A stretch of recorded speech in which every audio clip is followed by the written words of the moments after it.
যথাযথ মর্যাদা ও ধর্মীয় ভাব গাম্ভীর্যের মধ্যে দিয়ে নীলফামারী সৈয়দপুরে পালিত হচ্ছে পবিত্র আশুরা। আরও বিস্তারিত আমরা জানব সৈয়দপুরের হাতিখানা থেকে। আমাদের সাথে যুক্ত হচ্ছেন প্রতিনিধি মিল্লাদুর রহমান মামুন। পবিত্র আশুরার খবর আপনার কাছ থেকে জানতে চাই। যথাযথ মর্যাদা এবং ধর্মীয় ভাব গাম্ভীর্যের মধ্যে দিয়ে নিশ্চয়ই পালন করা হচ্ছে। অর্থাৎ 680 খ্রিস্টাব্দের এই দিনে হযরত মুহাম্মদ সাল্লাল্লাহু আলাইহি ওয়াসাল্লামের পবিত্র ইমাম হোসেন তিনি কারবালার ময়দানে শহীদ হয়েছিলেন এবং সেই থেকে এই দিবসটি কিন্তু মুসলমান ধর্মাবলম্বী যারা আছেন শিয়া এবং সুন্নি সম্প্রদায়ের লোক তারা কিন্তু পালন করে আসেন এবং নীলফামারীর সৈয়দপুরে কিন্তু এই দিবসটি অত্যন্ত জাঁকজমকপূর্ণভাবে পালিত হয়ে থাকে। শিয়া এবং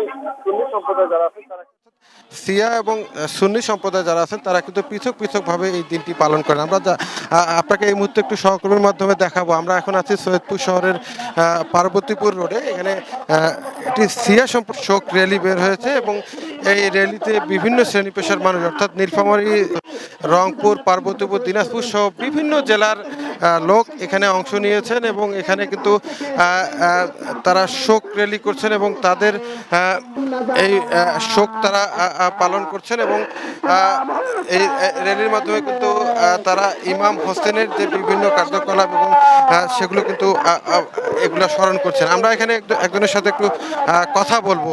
এখানকার একজন নেতা আছেন। আপনারা এটা কেন পালন করেন, এটা আসলে তাৎপর্যটা কি একটু বলবেন? এটা হচ্ছে ইমাম হোসেন আলাইহিস সালামের জন্য র্যালি। আমরা ইমাম হোসেন আলাইহিস সালাম 10 মহরম 61 হিজরি 10 মহরমে কারবালার মরুপ্রান্তে শহীদ হয়েছিলেন এবং শুধু একা শহীদ হন নাই, সব পরিবারকে শহীদ হয়েছিলেন। শহীদ হওয়ার একটাই উদ্দেশ্য হচ্ছে যে তিনি নানা দিনকে রক্ষার জন্য তিনি ওখানে শহীদ হয়েছিলেন, ইসলামকে ইসলাহ করার জন্য শহীদ হয়েছিলেন। রাসূল সাল্লাল্লাহু আলাইহি ওয়াসাল্লাম বলতেছেন, হুসাইনু মিন্নি ওয়া আনা মিনাল হুসাইন, আহাব্বাল্লাহ মান আহাব্বা হুসাইনা। বলা হচ্ছে হুসাইন আমার থেকে, আমি হুসাইন থেকে। যারা ইমাম হুসাইন আলাইহিস সালামকে ভালোবাসে তাদেরকে আল্লাহ তাআলা ভালোবাসে এবং ইমাম হোসেন আলাইহিস সালামের এই ভালোবাসার জন্য আজকে আমরা এই রাজপথে নেমেছি এবং উনি যে শহীদ হয়েছেন এই শহীদের শিক্ষাটা, এই কারবালার শিক্ষাটা মানুষের কাছে পৌঁছে দেওয়ার জন্য আমরা এখানে এই শোক মিছিলে নেমেছি, এই রাস্তায় নেমেছি।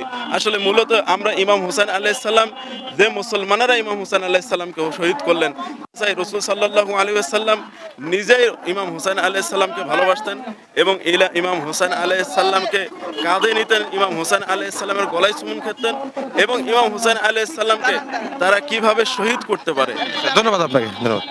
হ্যাঁ, সিয়াম আপনি শুনছিলেন যে আসলে এই নীলফামারী সৈয়দপুরের পার্বতীপুর রোডে অনেক বড় একটি র্যালি হচ্ছে। আমরা আরেকটু দেখাবো যে আসলে যারা এই যে শোকগাথা যে মানুষগুলো আছেন তারা কিন্তু এই র্যালিতে অংশ নিয়ে ইমাম হোসেনকে যে নৃশংসভাবে হত্যা করা হয়েছিল, অর্থাৎ ইমাম হোসেন ইসলামের জন্য কাজ করতে গিয়ে উনি কিন্তু নৃশংসভাবে খুন হয়েছেন।